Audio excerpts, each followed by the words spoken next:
In this captivating tale of love and freedom, Marina Santos escapes an arranged marriage to find herself on a small farm owned by the mysterious Vicente Oliveira. Their unexpected connection blossoms as Marina discovers what it means to truly live on her own terms, challenging the gilded cage of wealth and privilege she's always known. Before we begin this story, comment below where you're watching from. The chandelier sparkled in the vast dining room of the Santos mansion. Marina sat at the long mahogany table, her fingers nervously tracing the edge of her water glass. At 23, she looked like a porcelain doll in her pale blue dress, chosen by her mother to bring out her eyes, and as if her eyes were mere accessories to be highlighted. "Marina, sit up straight," her mother, Beatrice, whispered sharply while maintaining her perfect smile. "Ricardo is watching." Marina glanced at her father, who was engaged in conversation with Eduardo Mendes, his business partner. Both men were laughing loudly, clinking their crystal glasses filled with expensive whiskey. Eduardo was 45 with salt and pepper hair and a confident smile that never quite reached his eyes. "A wonderful deal," Ricardo Santos said, clapping Eduardo on the shoulder. "The merger will double our profits by next quarter." Eduardo nodded, his gaze sliding to Marina. "And as we discussed, the personal merger will cement our business relationship." Marina's stomach tightened. She had no idea what they were talking about, but something in Eduardo's stare made her skin crawl. "Marina," her father called, his voice suddenly sweet, the sugary tone he reserved for when he wanted something. "Come here, darling." She rose obediently, years of conditioning taking over. Her white heels clicked against the marble floor as she approached the men. "Eduardo has something he wants to ask you," Ricardo said, a triumphant gleam in his eyes. Before Eduardo could speak, Beatrice appeared with a camera. "Let me capture this moment." Marina looked between them, confusion mounting. "What moment?" Ricardo placed his hand firmly on her shoulder. "Eduardo has asked for your hand in marriage, and of course we've given our blessing." The room spun. Marina felt her knees weaken. "What?" she whispered, her voice barely audible. Eduardo stepped forward, taking her limp hand. "I've admired you for some time, Marina. Our families joining will create a powerful alliance." He spoke as if discussing a corporate takeover. "But I don't even know you," Marina stammered. Her father's grip on her shoulder tightened painfully. "Marina," he warned, his smile fixed. "The engagement party will be next month, just before your birthday," Beatrice announced, already scrolling through her phone. "I'm thinking roses and white lilies for the theme." "I haven't said yes," Marina whispered. The room fell silent. Eduardo's smile faltered, and her father's eyes darkened dangerously. "Marina, kitchen." "Now," Ricardo commanded through clenched teeth.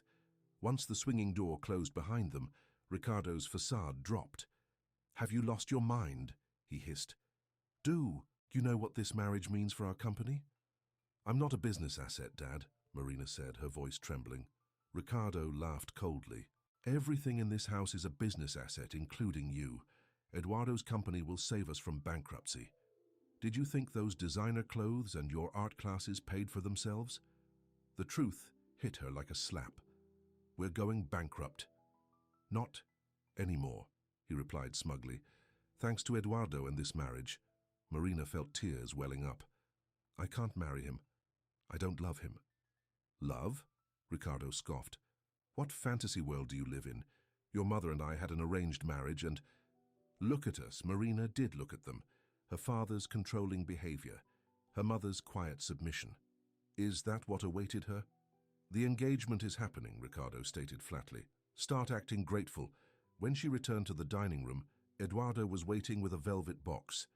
Inside gleamed a massive diamond ring that looked more like a shackle than a symbol of love. "It's been in my family for generations," Eduardo said, sliding it onto her finger without waiting for permission. The ring felt heavy, wrong, but everyone was watching. The household staff, her mother, her father, with his warning glare. Marina forced a smile that never reached her eyes. Later that night, alone in her room, Marina stared at her reflection. The woman in the mirror was a stranger. Perfectly styled hair, designer clothes, a massive diamond weighing down her hand. But her eyes looked dead. On her nightstand sat a framed photo of her at 5 years old, laughing wildly as she played in a garden sprinkler. When had that joy disappeared? When had she become this hollow shell, living only to fulfill her parents' expectations? Marina slipped off the ring and placed it on her vanity. With trembling hands, she opened her laptop and searched bus schedules and how to disappear. The next morning at breakfast, Beatrice was already on the phone with the event planner. Marina will wear white, of course. Eduardo prefers a traditional approach. Her mother didn't even look up when Marina entered the dining room. "I was thinking," Marina said carefully, "maybe we could postpone the engagement party. Give me time to get to know Eduardo better." Ricardo lowered his newspaper. "The invitations go out today. Eduardo is coming for dinner tonight to discuss the prenuptial agreement." "Prenuptial agreement?" Marina echoed. "Of course," her father replied. "This is a business arrangement after all." Those words echoed in Marina's head all day. Not love, not partnership. Business arrangement. When night fell, Marina packed a small backpack with essentials, some clothes, her savings, and a photo of her grandmother, the only person who had ever truly loved her. She changed into a simple cotton dress and flat shoes. As the grandfather clock struck midnight, Marina moved silently through the sleeping house, past the room where her parents slept in separate beds, down the service stairs, and out through the kitchen door. The night air hit her face, fresh, cool, and tasting of possibility. Fear pulsed in her chest, but stronger was the certainty that she couldn't spend one more day in that gilded cage. At the end of their long driveway, Marina turned back for one last look at the mansion, her prison for 23 years. Then, she walked away without looking back. She walked until she reached the main road, where the farmers' trucks were starting to arrive for the early morning market. An older man with kind eyes agreed to give her a ride. "Where you headed, miss?" he asked as she climbed into his truck. Marina realized she had no destination. "As far from here as possible," she answered honestly. The farmer nodded, asking no questions. They drove in silence as the sun began to rise, painting the sky in colors Marina couldn't remember seeing before. Hours later, he dropped her at a bus station in a small town she'd never heard of. Marina bought a ticket for the furthest destination available with her limited cash. The bus station bathroom mirror showed a different woman than the one who had stared back at her last night. Her hair was wind-tousled, her expensive mascara slightly smudged, but her eyes had something new. Fear, yes, but also determination. When the bus arrived, Marina boarded with shaking legs but a resolute heart. She had no plan, no destination, no future mapped out. For the first time in her life, no one was telling her what to do or who to be. The bus traveled through the day, stopping in increasingly smaller towns. By evening, she was the only passenger left. The driver announced the final stop. A crossroads, with nothing but a small convenience store and a dirt road stretching into the distance. "End of the line," he called. Marina stepped off the bus, clutching her backpack. The store was closed. There were no taxis, no hotels, nothing but that dirt. Road with no other option, she began walking. The dirt road seemed to lead nowhere, surrounded by fields and distant hills. The sun was setting, painting the sky in brilliant oranges and pinks that Marina might have found beautiful if she weren't so terrified. As darkness fell, so did the rain. Soft at first, then a drenching downpour that soaked through her thin dress. Her feet, unused to walking such distances, developed painful blisters. Each step became agony. "Keep going," she whispered to herself. "Anything is better than going back." But her body had limits. Hours of walking, the emotional trauma of her escape. And now the cold rain sapping her strength, it was too much. Marina's vision blurred. Her legs buckled beneath her. As she collapsed by the side of the muddy road, Marina had a single thought. At least I chose this. At least, for once, I chose. The world went black. Miles away, Vicente Oliveira checked the fence line on his property. As the rain began to fall, his ranch hand, João, called out from the barn, "Storm's coming in fast, boss, better head back." Vicente nodded, whistling for his dog, Rex. The border collie bounded to his side, already soaked, but still enthusiastic. "Let's go home, boy," Vicente said, patting the dog's wet head. At 29, Vicente had the weathered look of someone older, not in his features, which remained handsome, but in his eyes. They held a sorrow that came from losing too much.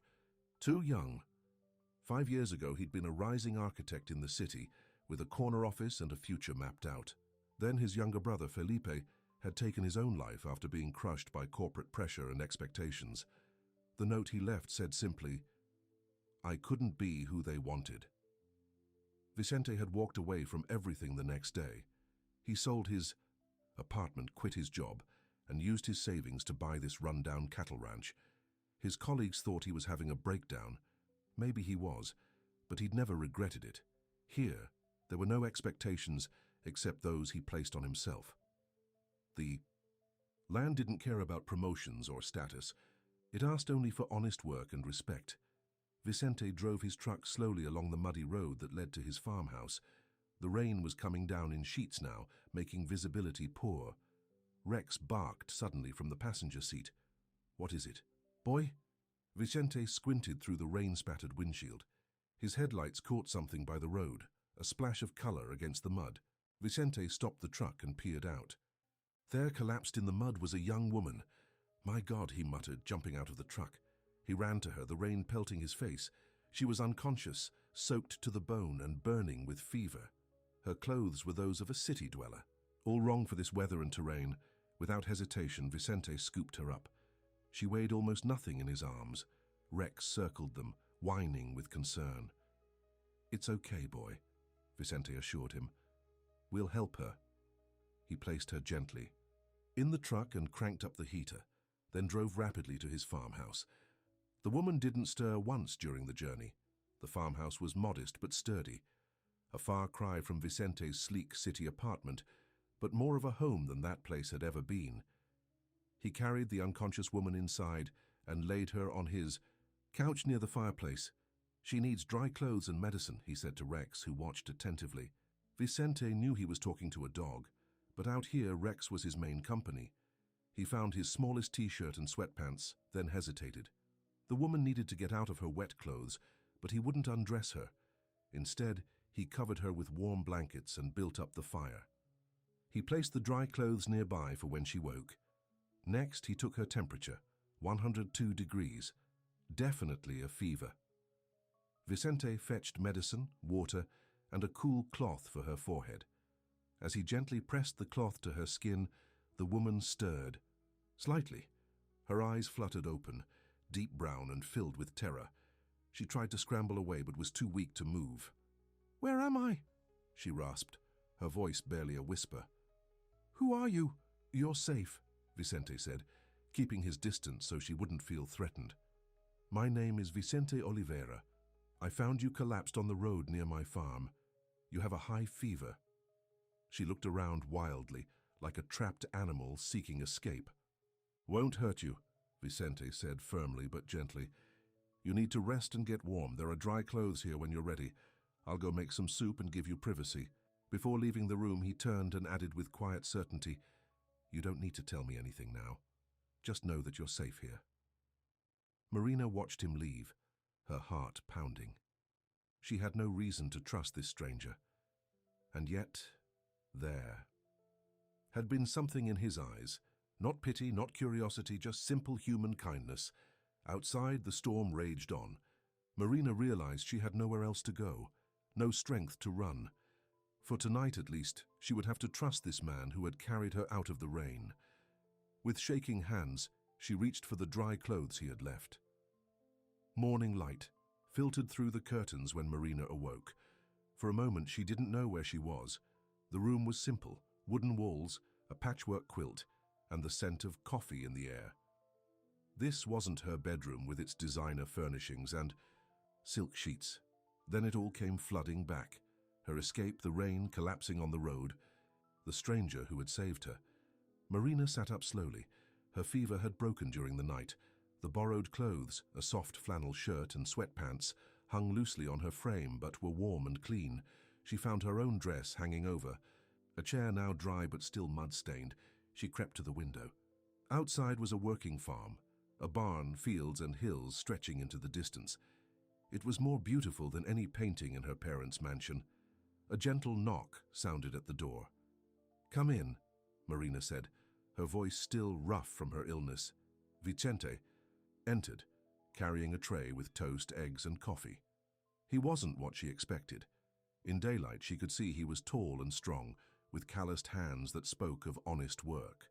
But it was his eyes that caught her attention, kind but guarded, as if he too carried secrets.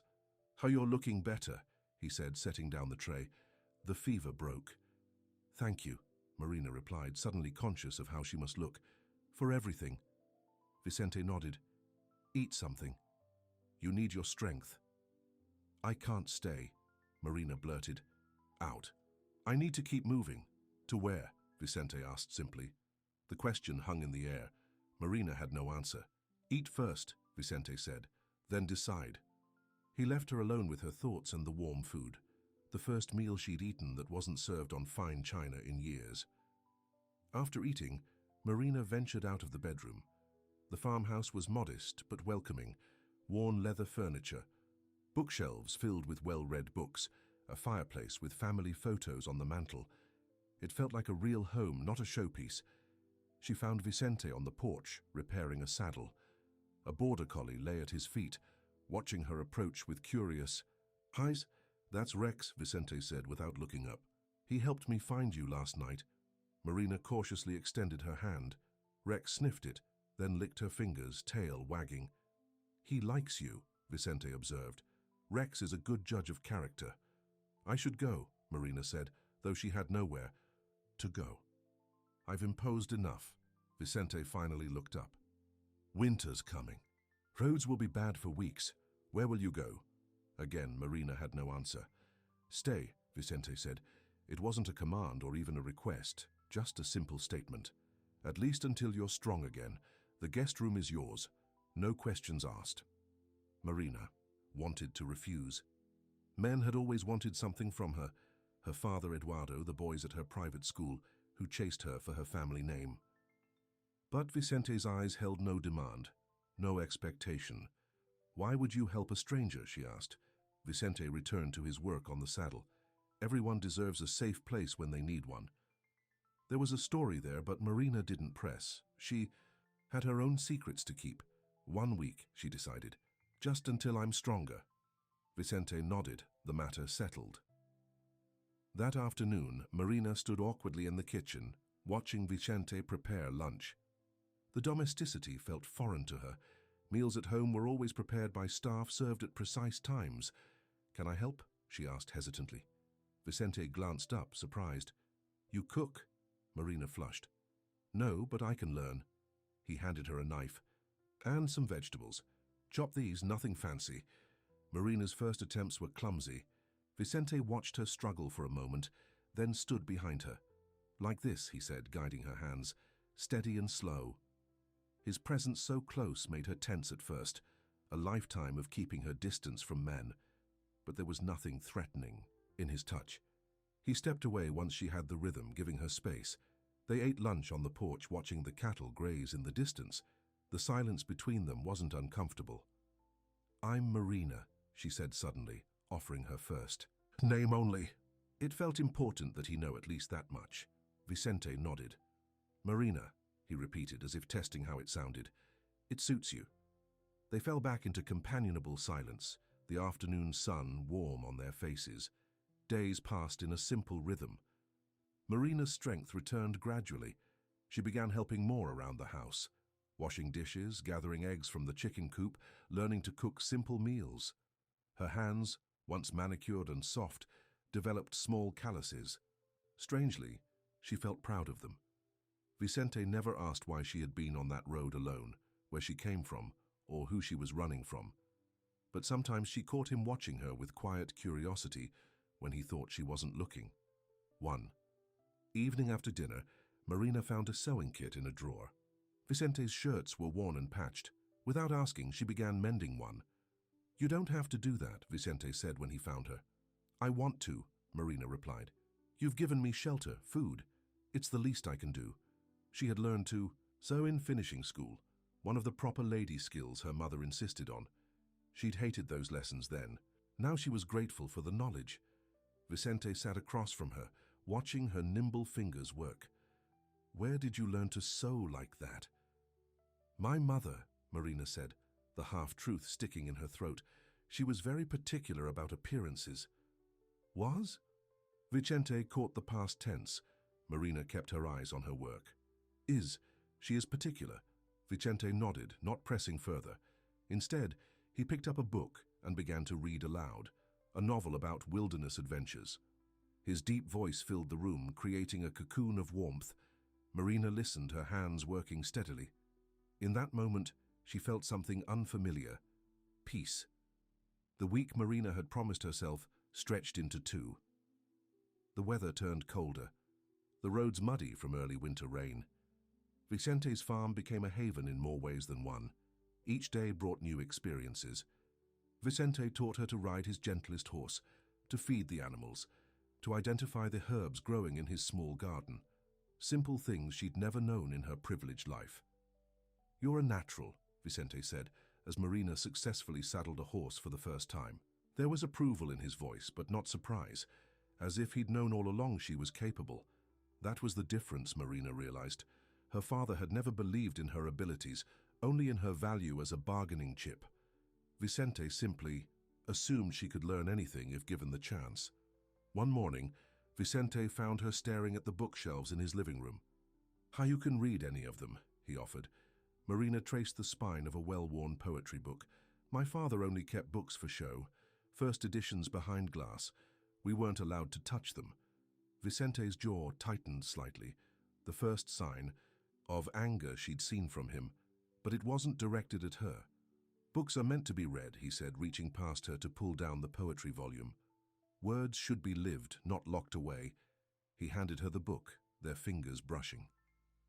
Marina felt a small jolt at the contact. She stepped back quickly, confused by her reaction. If Vicente noticed, he didn't show it. "That was my brother's favorite," he said, his voice softening. "He loved poetry." "Your brother?" Marina asked carefully. A shadow crossed Vicente's face. "Felipe, he died 5 years ago." Marina wanted to ask more but sensed his pain. "I'm sorry," she said simply. Vicente nodded, then went outside to tend to the animals. That night he was quieter than usual. After dinner, Marina took a chance. "Tell me about Felipe," she said softly. Vicente stared into the fireplace for so long that Marina thought he wouldn't answer. Then he began to speak. He was brilliant, sensitive. He could look at a sunset and see colors I never noticed. Vicente's voice was low, threaded with old grief. "Our parents pushed us both, be successful, make money, climb the ladder. I could play their game. Felipe couldn't." "What happened?" Marina asked gently. The pressure broke him. Vicente's voice caught. "He took his own life. Left a note saying he couldn't be who everyone wanted."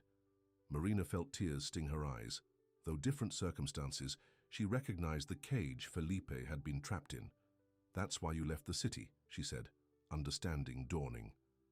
Vicente looked at her, surprised. "How did you know I'm not from around here?" Marina gestured to his bookshelves, the architectural drawings framed on one wall. "These aren't a rancher's usual interests." Vicente smiled faintly.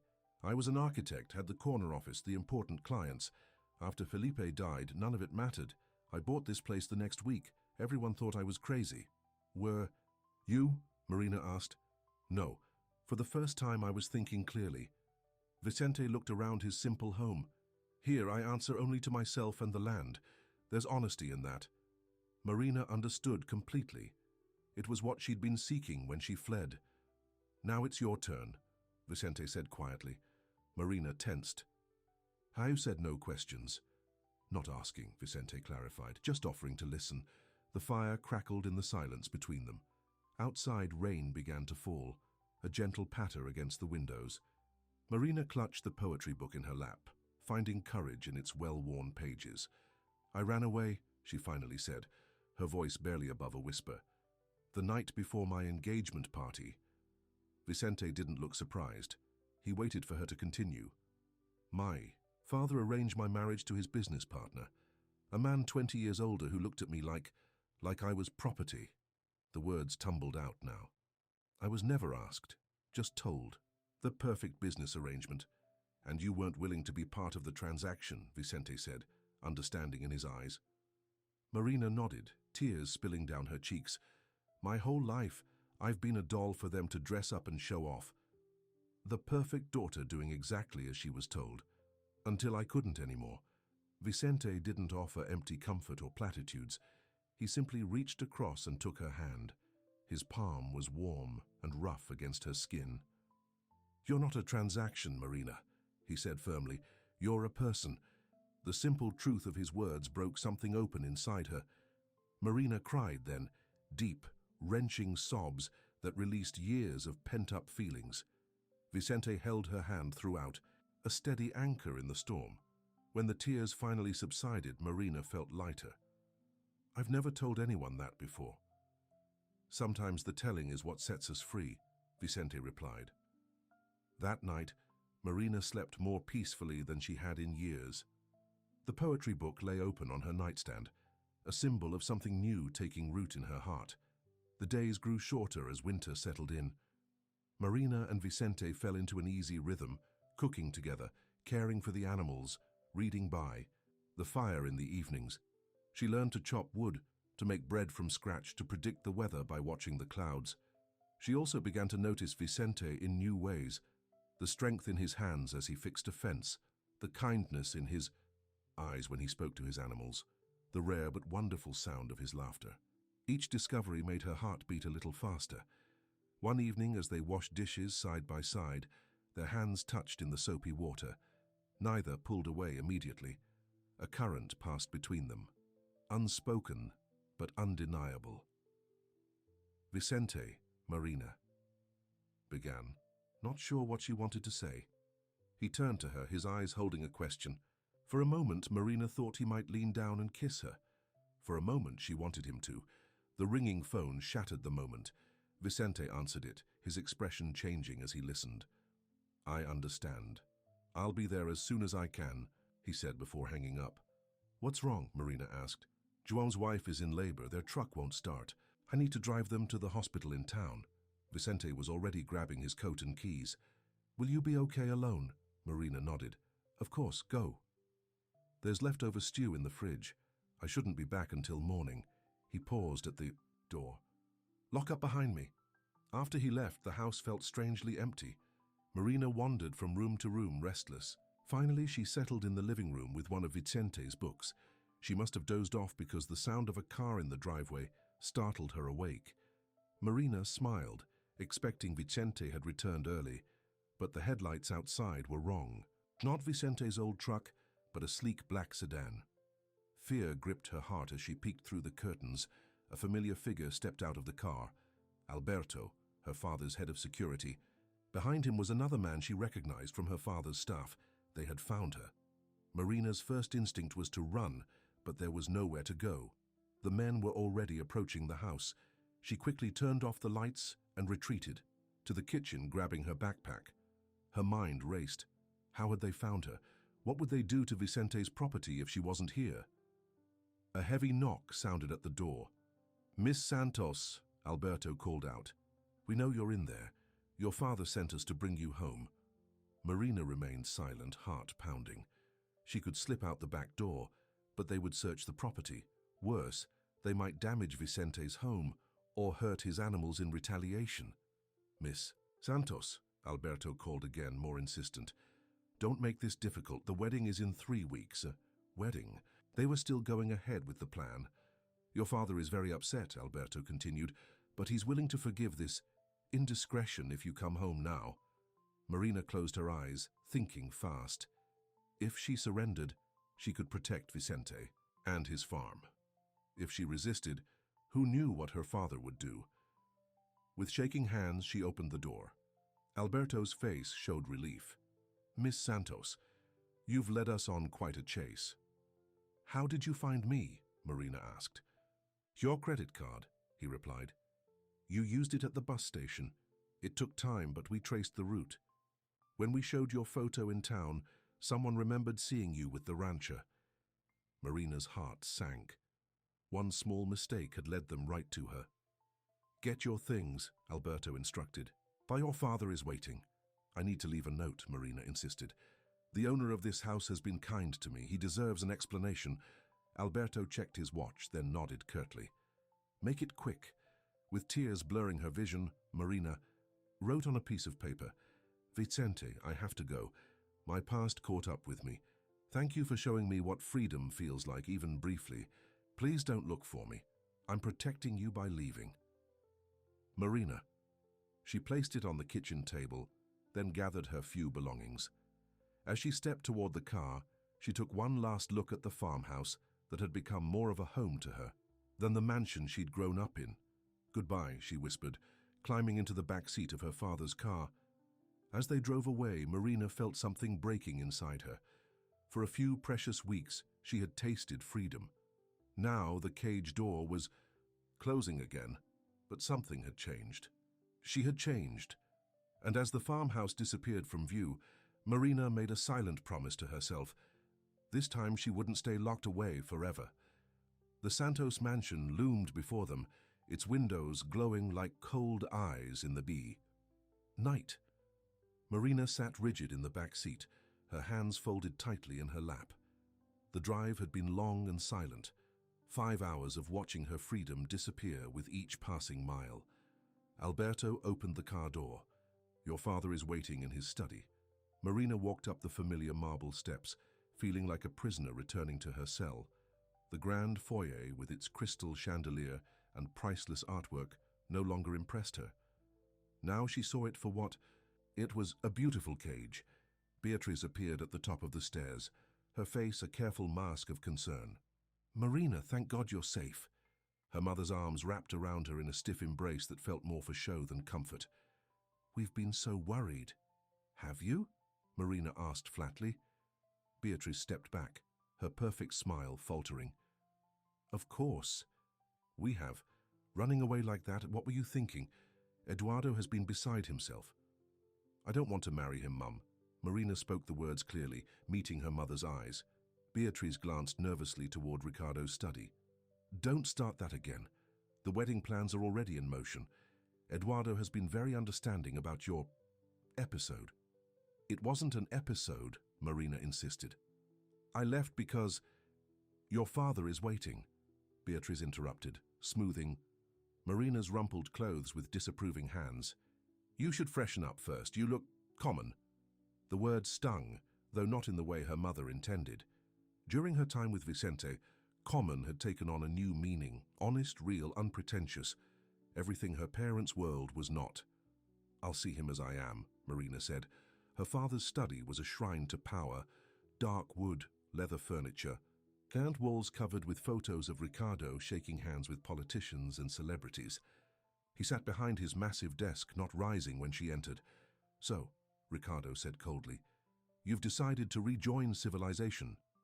Marina remained standing, though her legs trembled. You sent men to find me. I didn't come willingly. Ricardo's jaw tightened. After everything we've given you, this is how you repay us, running away like a thief in the night. Do you have any idea of the embarrassment you've caused?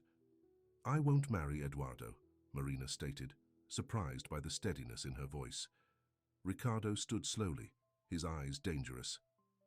You most certainly will. The contracts are signed. The merger depends on it. I'm not a contract, Marina said, Vicente's words giving her strength. I'm a person. Her father laughed, a short, cruel sound. You're my daughter, and as long as you live under my roof, you will do as I say. Then I won't live under your roof, Marina challenged. Ricardo's face darkened. Where will you go? Back to that farmer? He spat the word like it was dirty. We know all about him, Vicente Oliveira, former architect who threw away his career to play cowboy. Marina's heart lurched. They had investigated Vicente. Leave him out of this, she demanded. A slow, calculating smile spread across Ricardo's face. Ah, so you care for this man. He sat back down, tapping his fingers on his desk. Interesting. Fear replaced Marina's defiance. She knew that look. Her father had found leverage. Vicente has nothing to do with this, she said, trying to keep her voice steady. On the contrary, my people tell me his little farm is struggling. Bad season, loans coming due. Ricardo picked up a pen, twirling. it between his fingers. One phone call to the bank and he loses everything. Marina felt the blood drain from her face. You wouldn't. Try me, Ricardo challenged, or there's the alternative. You marry Eduardo as planned, and your farmer friend keeps his land. Simple. Choice? The room spun. Marina gripped the back of a chair to steady herself. You have 3 weeks until the wedding, Ricardo continued. I suggest you use that time to come to terms with your future, and if you try to run again... He let the threat hang in the air. Marina turned and walked out, her legs moving mechanically. In her bedroom, unchanged since her departure, she sat on the edge of her bed, staring at nothing. Her phone buzzed with a text from Eduardo. Glad you're back, darling. I've scheduled a fitting for your wedding dress tomorrow. Marina threw the phone across the room. Tears wouldn't come. Instead, a cold resolve settled over her. For now she would play along, not for herself but for Vicente. She couldn't let her father destroy him. The next morning, Beatriz bustled in with wedding magazines and fabric swatches. We have so much to catch up on. The florist needs final approval and the caterer. I'll do whatever you want, Marina interrupted tonelessly. Beatriz beamed, missing the defeat in her daughter's voice. Wonderful. I knew you'd come around. The days that followed were a blur of fittings, tastings, and appointments. Marina moved through them like a robot, saying yes when expected, offering no resistance. Each night she stared at the ceiling, thinking of Vicente's farm, the fresh air, the honest work, the way he looked at her like she mattered. 1 week after her return, Eduardo took her to dinner at an exclusive restaurant. He ordered for her without asking what she wanted, then spent the evening talking about himself. The merger with your father's company will double our market share, he said, cutting into his steak. Our competitors won't know what hit them. Marina pushed her food around her plate. And where will we live after the wedding? I've purchased the Henderson estate, Eduardo replied. 30 rooms, tennis courts, pool. You'll have plenty of space. For your hobbies. He said the word dismissively, as if her interests were childish distractions. What about children? Marina asked, testing him. Eduardo's smile tightened. Eventually, when the time is right for our family brand. 2 would be ideal, heirs to continue the legacy. Not children to love, heirs for the business. When he reached across the table to take her hand, his touch made her skin crawl. Marina forced herself not to pull away. You'll learn to be happy, Marina, Eduardo said, his tone suggesting he was being generous. Many women would be thrilled to be in your position. Marina thought of the quiet evenings with Vicente, reading poetry by the fire, of learning to cook, to sew, to care for animals, of feeling valued for who she was, not what she represented. I'm very fortunate, she replied, the lie bitter on her tongue. 2 weeks after her return, Marina overheard her father on the phone. She had been passing his study when Ricardo's angry voice caught her attention. He's still asking questions? Tell him she's not available. No, I don't care what you have to do. Keep him away from my daughter and my house. Marina froze outside the door. If he shows up again, call security, Ricardo continued. I won't have some dirt farmer interfering with this wedding. Her heart raced. Vicente was looking for her. He had come to the house. For the first time since her return, hope flickered in Marina's chest. She waited until her father left for a business dinner, then cornered Alberto in the security office. The man who came looking for me, she said without preamble. Vicente Oliveira, what did he say? Alberto studied her for a moment, then sighed. He wanted to know if you were okay. Said you left without saying goodbye. And? Marina pressed. And your father ordered us to send him away. Alberto looked uncomfortable. He's come back 3 times, very persistent. Marina felt tears sting her eyes. Did you tell him why I left? That wasn't my place, Alberto replied. But he doesn't believe you left willingly. He's not a fool. Marina had always seen Alberto as her father's enforcer. Now she wondered if there was more to him. If he comes again, she said softly, could you give him a message from me? Alberto hesitated. Your father would fire me. Please, Marina begged. Just tell him I'm okay and that I left to protect him. After a long pause, Alberto nodded once. But Marina saw the doubt in his eyes. She wasn't okay, and they both knew it. That night, Marina made a decision. If she couldn't escape this marriage, she would at least see Vicente one last time. Explain herself.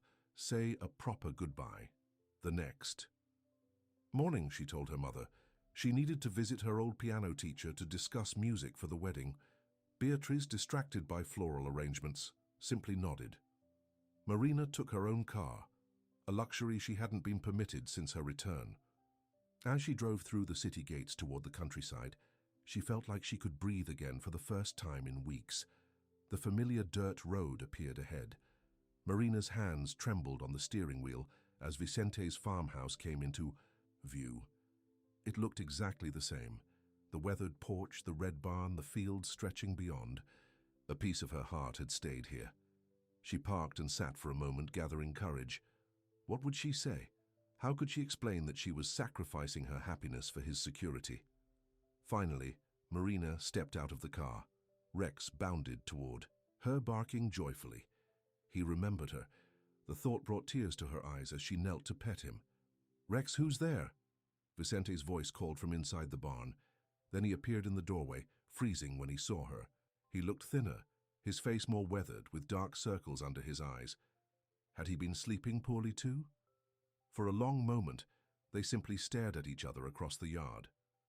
Then Vicente strode toward her, his face a storm of emotions. "Marina," he said, stopping a few feet away. "You're here." Up close, she could see hurt in his eyes, mixed with relief. "I needed to explain," Marina said, her voice catching. "Why I left. You left a note. My past caught up with me." Vicente quoted her, words, the pain in them evident. "Then I find out you're Ricardo Santos's daughter, engaged to Eduardo Mendez." Marina flinched. "You looked me up. After you disappeared with those men?" "Of course I did." Anger flashed in his eyes. "Were you ever going to tell me the truth? Or was I just, what, a convenient shelter?" "No." Marina stepped closer, desperate to make him understand. "Everything between us was real. I couldn't tell you who I was running from." "Why not?" Vicente demanded. "Did you think I couldn't be trusted?" "I was protecting you," Marina insisted. "My father is a powerful man. He destroys anyone who gets in his way." Vicente's expression hardened. "I don't need your protection." "He threatened to take your farm," Marina said, the words tumbling out. "He knows about your loans. One call to the bank, he said, and you'd lose everything." Understanding dawned in Vicente's eyes. "So you went back to save my farm?" "Yes," Marina whispered.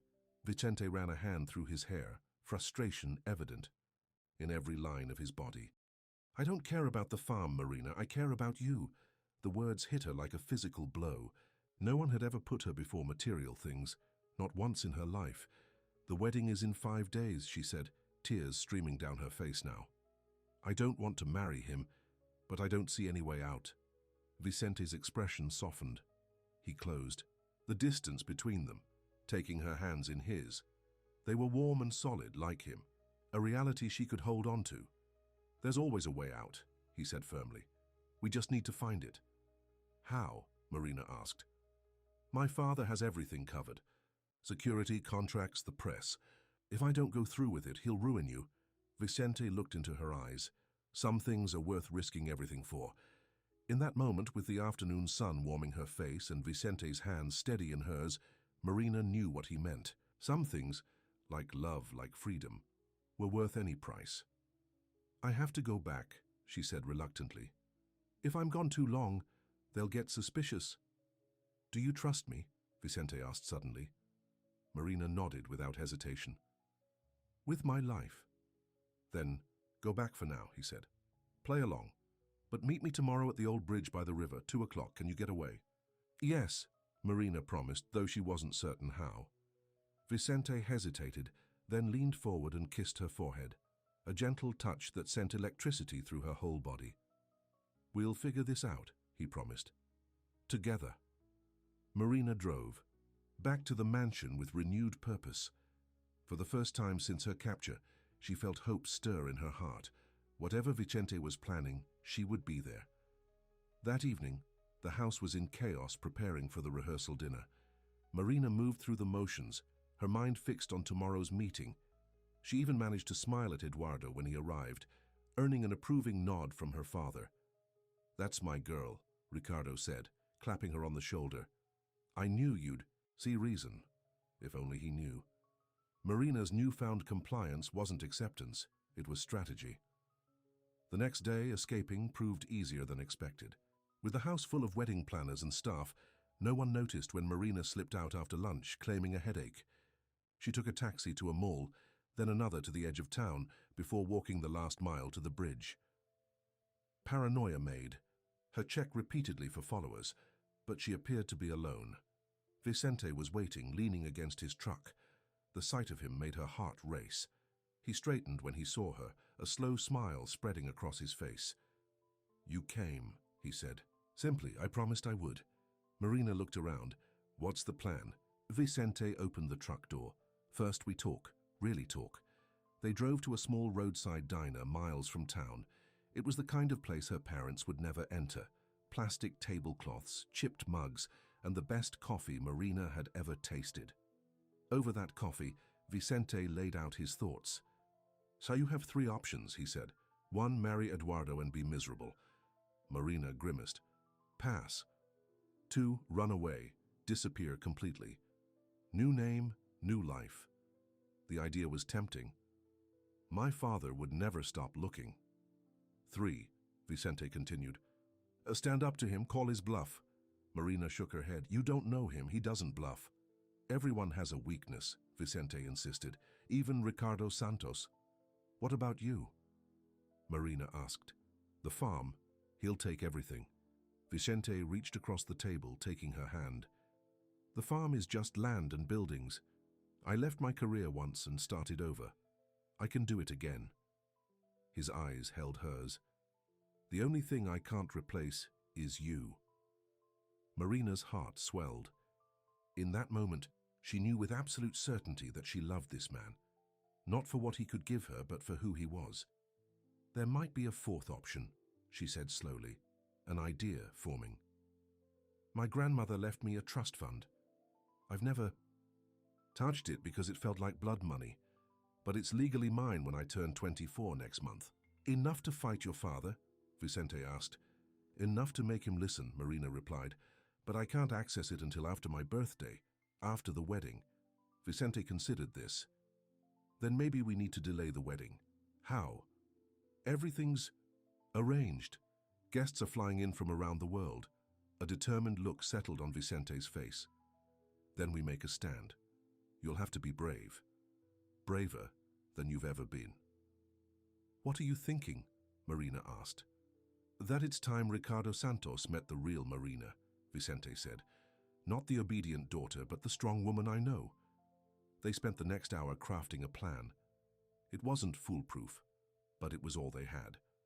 When Marina returned to the mansion, that evening her mother was frantic. "Where have you been? The final dress fitting was hours ago." "I needed time to think," Marina replied calmly. Beatrice looked her over suspiciously. "You look different."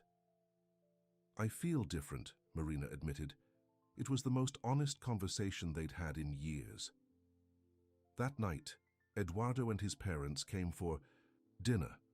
Marina sat quietly through the meal, listening to the men discuss business and the women talk about table settings. 2 separate conversations, 2 separate worlds, just like her parents' marriage. "Marina will make a beautiful bride," Eduardo's mother gushed. "Those Santos genes, and of course we'll want grandchildren right away." Marina set down her fork. "Actually, I plan to work after the wedding." The table fell silent. Eduardo laughed nervously. "Marina enjoys her little charity projects. Very admirable." "Not charity," Marina corrected. "I want to study agriculture, sustainable farming." Ricardo's face darkened. "This is hardly dinner conversation." "When is it conversation time, Dad?" Marina asked. "When do we talk about what I want?" "Marina," her mother warned, but she continued, heart pounding. "I've spent my whole life being told what to do, what to, where, who to marry. Don't you think I deserve a say in my own future?" Eduardo's parents looked uncomfortable. Ricardo's face was thunderous. "Perhaps this is wedding jitters," Eduardo suggested. Reaching for Marina's hand, she pulled away. It's not jitters, it's clarity. Ricardo stood abruptly. Excuse us for a moment. Family matter. He gripped Marina's arm, steering her toward his study. Once inside, he closed the door and turned on her. Have you lost your mind? He hissed. Embarrassing me in front of the Mendez family? I'm not marrying Eduardo, Marina said firmly. I don't love him. Love? Ricardo scoffed. What fantasy world are you living in? Marriage is a strategic alliance, not a romance novel. It's my life, Marina insisted, and I choose how to live it. Ricardo's eyes narrowed. This is about that farmer, isn't it? You've seen him again. Marina didn't deny it. Vicente treats me like a person, not property. I'll destroy him, Ricardo threatened. One phone call. Then make it, Marina challenged. But I still won't marry Eduardo. You can force me to the altar, but you can't make me say I do. For the first time in her life, Marina saw uncertainty in her father's eyes. His control was slipping. You would humiliate our family? Ruin a $1 million merger? For a man who lives in a shack? For myself, Marina corrected. And yes, for Vicente. Because he loves me for who I am, not what I'm worth. Ricardo laughed coldly. Love doesn't pay bills, girl. Neither does misery, Marina replied. Call off the wedding, Dad, or I promise you'll regret what happens at that altar. She turned and walked out, legs shaking but spine straight. In the dining room, she apologized to the Mendez family for the interruption, then excused herself for the evening. In her room, Marina sat by the window. Watching the stars appear one by one, she had taken her stand. The next move was her father's. She didn't have to wait long. An hour later, Ricardo stormed in without knocking. You think you've won? He snarled. Your farmer friend just got a call from his bank. Loan denied. He has. 30 days before foreclosure. Marina's stomach dropped. You can't. I can do whatever I want, Ricardo cut her off. That's the difference between us, Marina. You play at independence, but I have real power. He moved closer, his voice low and dangerous. The wedding happens as planned, or your precious Vicente loses everything. After he left, Marina sat frozen, tears streaming down her face. She had miscalculated, badly. With shaking hands, she reached for her phone. Vicente answered on the first ring. Marina? What's wrong? The bank, she choked out. My father. I know, Vicente said calmly. I got the call. I'm so sorry, Marina sobbed. This is all my fault. Marina, listen to me. Vicente's voice was steady, grounding her. It's just money, just land. But your home. Home isn't a place, Vicente interrupted gently. It's a feeling. It's people. You taught me that. Marina clutched the phone tighter. What do we do now? The same as before, Vicente said firmly. We fight. How? He's taken your leverage. Vicente was quiet for a moment. Not all of it. Your father plays with money and power. But there's something he values more, his reputation. What are you saying? Marina asked. I'm saying we need to change the battlefield, Vicente replied. The wedding is in 3 days. Be ready. After they hung up, Marina wiped her tears. For the first time in her life, she was truly fighting for her future. And she wasn't fighting alone. The morning of the wedding dawned clear and bright. Marina stood at her bedroom window, watching the army of workers setting up white chairs and floral arrangements in the mansion's garden. In just hours, she was expected to walk down that aisle and bind herself to a man she didn't love. Her wedding. Dress hung on the closet door, a custom designer gown with hand-sewn pearls and lace that had cost more than most people made in a year. Marina looked at it without emotion. It was just fabric, just for show. Like everything else in this house, a knock at the door broke her thoughts. To her surprise, it was Alberto, not her mother. Your father asked me to give you this, he said, handing her a small box. Inside was a diamond necklace, breathtaking in its opulence. A note card read, For my daughter on her wedding day. Dad. Marina closed the box without removing the necklace. Thank you, Alberto. He hesitated, then spoke in a low voice. I've worked for your father for 15 years, Miss Santos. I've Never seen him as determined as he is about this wedding. Determined to sell me to the highest bidder, Marina said bitterly. Alberto glanced down the hallway, ensuring they were alone. Your friend came to the gate again yesterday.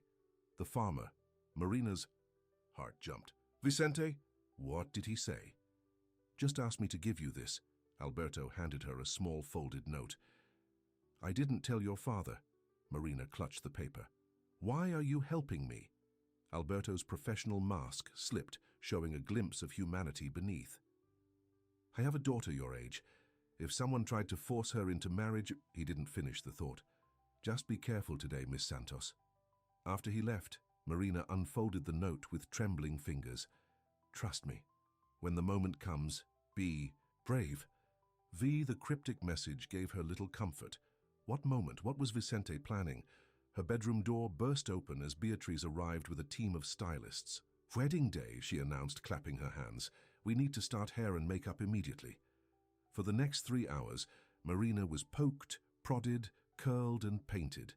She submitted to it all with empty eyes, her mind elsewhere. On Vicente, on a small farm with a porch where they'd sat watching sunsets, on a future slipping away with each passing minute. You look perfect, Beatriz declared when they finished. Eduardo won't be able to take his eyes off you. Marina stared at her. Reflection. The woman in the mirror was stunning. Hair elegantly arranged, makeup flawless. Her slender figure draped in white silk and lace. She looked exactly as her parents had always wanted. The perfect Santos daughter, the perfect trophy wife. A stranger. Could I have a moment alone? Marina asked. Before we go downstairs? Beatriz checked her watch. 10 minutes, the guests are arriving. She ushered the stylists out, leaving Marina in artificial silence. As soon as the door closed, Marina reached under her mattress and pulled out the only thing she'd kept from Vicente's farm, a small volume of poetry that had belonged to his brother.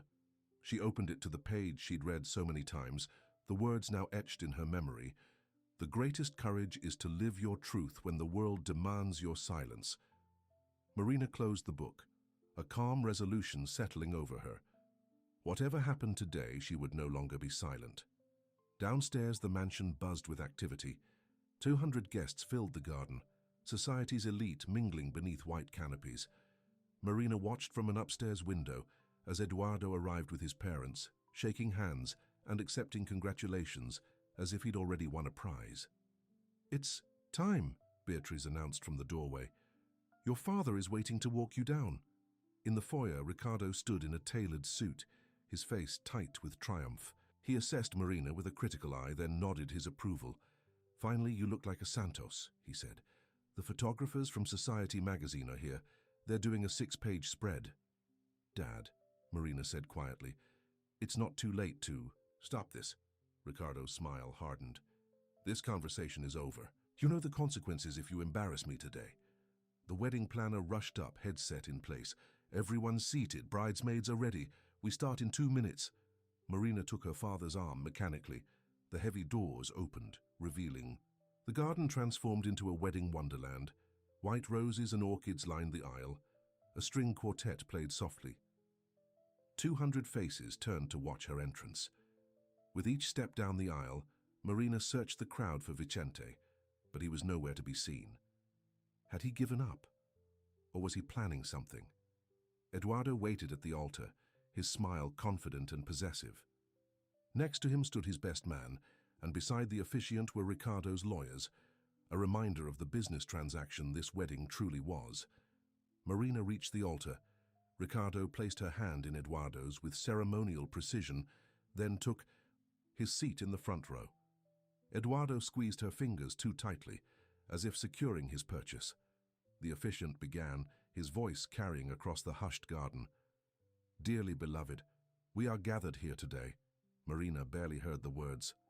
She was watching the garden entrance, the trees beyond, any place Vicente might appear. But there was nothing. No interruption. No rescue. The bride and groom have written their own vows, the officiant announced, nodding to Eduardo. Eduardo pulled out a folded paper.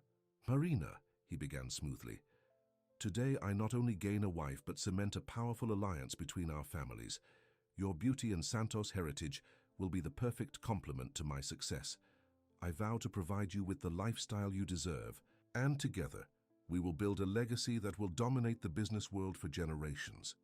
Not a word about love, not a mention of happiness, just business. Marina, the officiant prompted. Your vows. Marina stared at Eduardo, then at her father's warning glare from the front row. She thought of Vicente's note. When the moment comes, be brave. This was the moment. I don't have any vows, Marina said, her voice clear and steady. Murmurs rippled through the crowd. Eduardo's smile froze. Darling, we discussed this. If you're nervous— I'm not nervous, Marina interrupted. I'm finally seeing clearly. She turned to face the guests. I want to thank you all for coming. Today. But there isn't going to be a wedding. Gasps and whispers erupted. Ricardo half rose from his seat, fury distorting his features. Marina, he growled. But something had broken open inside her. Years of obedience, of fear, of playing the role assigned to her. The words poured out.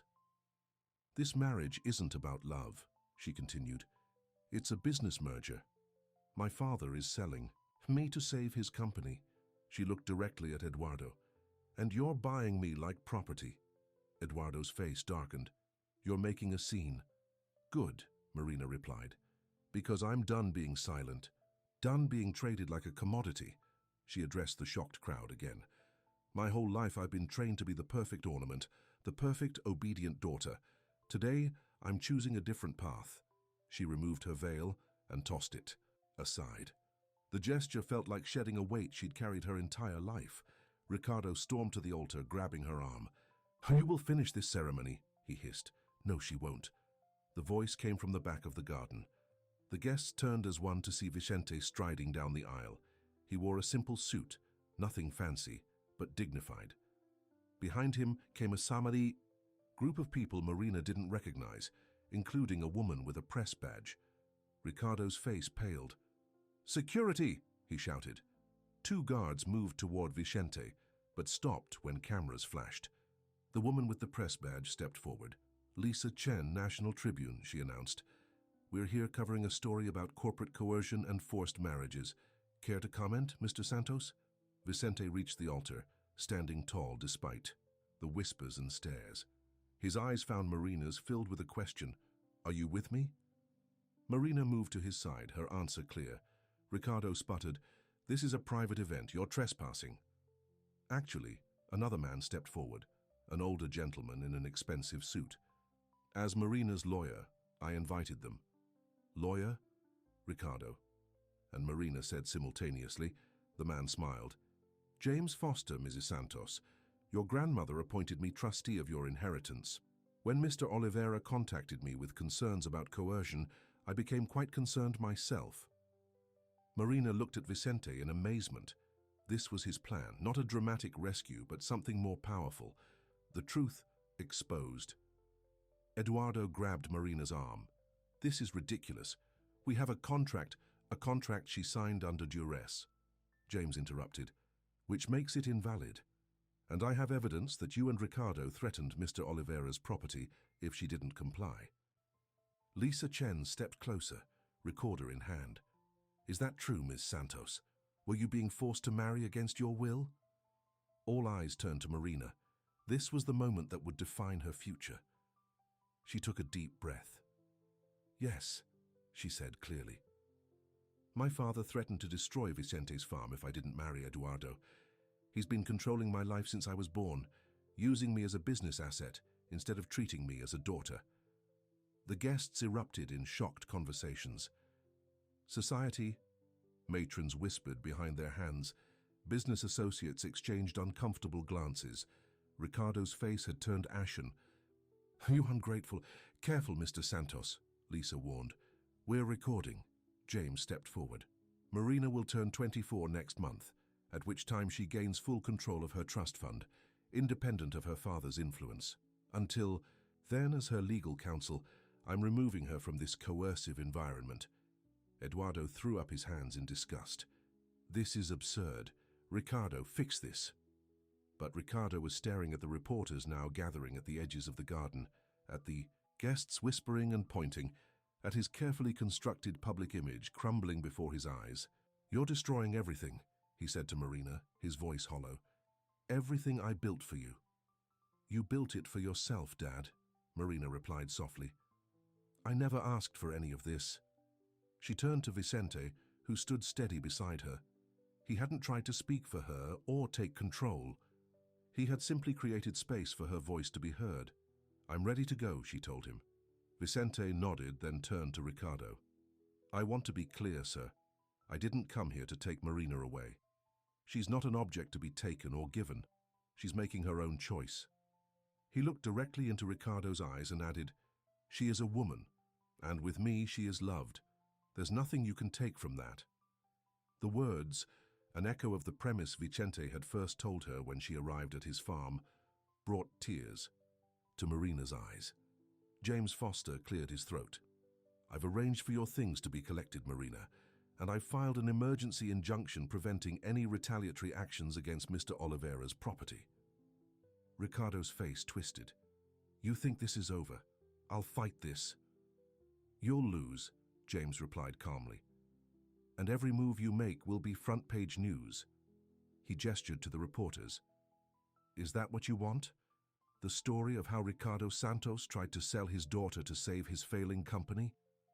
Something shifted in Ricardo's expression, the realization that he had lost control not just of Marina, but of the narrative. In his world, image was everything.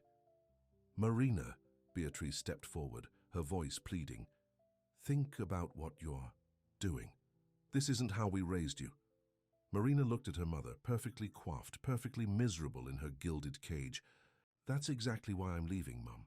I don't want your life." She turned to the stunned guests. "I'm sorry you won't be seeing a wedding today, but I hope someday you'll understand that some prices are too high, even for a Santos." With that, Marina took Vicente's hand and walked back down the aisle, not as a bride, but as a woman choosing her own path. Outside the gates, Vicente's truck waited, Rex's happy face peering from the passenger window. The sight of it, muddy tires, Handor filled Marina with joy. "You did it," Vicente said, amazed. "You stood up to all of them." "We did it," Marina corrected. "Your plan was brilliant." Vicente smiled. "I just made some calls. The courage was all yours." They drove away from the mansion, Marina watching it recede in the side mirror. She felt neither triumph nor regret. Only freedom. "Where to now?" Vicente asked. "The farm," Marina answered without hesitation. "Home." Vicente glanced at her, his eyes soft. "The farm might not be mine much longer. Even with the injunction, the bank loan is still denied." "Then we'll figure something out," Marina said with newfound confidence. "Together."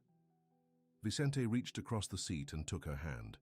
The simple touch, freely given and freely accepted, held more meaning than any diamond ever could. The drive back to the farm was quiet, each lost in thought. As they turned onto the dirt road, the sun was setting behind the hills, bathing the modest farmhouse in golden light.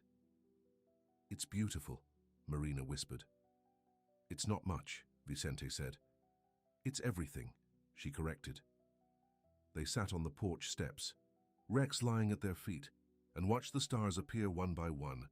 The weight of the day settled around them, the confrontation, the public scene, the burning of bridges. "Are you okay?" Vicente asked gently. "That couldn't have been easy." Marina considered the question. "I feel light, like I can finally breathe." She looked at him. "Thank you for showing me what freedom feels like." Vicente shook his head. "You freed yourself, Marina. I just held the door open." A month later, Marina sat in James Foster's office, signing the papers that gave her control of her trust fund. The money left by her grandmother, who had perhaps seen Ricardo's true nature, was substantial. "What will you do with it?" James asked. Marina smiled. "First, I'm buying a farm." The day after her birthday, Marina and Vicente walked the boundaries of his property, now legally theirs together. The foreclosure notice had been torn up, the loan paid in full. I never wanted your money, Vicente said, still uncomfortable with the arrangement. It's not my money, Marina replied. It's our future, a foundation for the life we choose. They had plans, expanding the farm, creating a program for troubled youth to experience rural life, building a home big enough for the family they hoped to have someday. Not a mansion, just a home filled with love. 6 months after the wedding that wasn't, Marina stood in the vegetable garden she had planted, dirt under her fingernails, sweat on her brow. Vicente approached, a letter in his hand. "From your father," he said, offering it to her. Marina hesitated, then took the envelope. Inside was a brief note. "Marina, your mother and I are divorcing. She says you inspired her to find her own path. Perhaps you were braver than I ever gave you credit for. The company is struggling, but I will survive. I always do. When you're ready to talk, you know where to find me. Dad." No apology, but a hint of something new, respect perhaps. It was a start. That evening, as the sun set behind the hills, Vicente and Marina sat on their porch, the same spot where he had first told her she was safe. Rex dozed at their feet, grey now around his muzzle. "Any regrets?" Vicente asked, his arm around her shoulders. Marina looked out at the land they worked together, at the life they were building day by day. She thought of the mansion, the wealth, the path she'd left behind. "Not one," she answered truthfully. Vicente kissed her gently. Between them was the easy comfort of two people who had chosen each other, not from obligation or advantage, but from love freely given. Inside the house, wedding invitations waited to be mailed, simple cards for a simple ceremony with only their closest friends attending. They would marry under the old oak tree, with no designer dress, no society photographers, no business contracts, just two people promising to face life's challenges together. Marina leaned her head on Vicente's shoulder, completely at peace. She had run away from a life of luxury and control, only to find something far more valuable in the arms of a stranger who had become her home. As twilight deepened around them, they remained on the porch, talking of tomorrow and all the days to follow. Days they would shape together on their own terms, in their own way, and in those moments, with Vicente's arm around her and the stars appearing one by one above their farm, Marina knew with absolute certainty that she had made the right choice.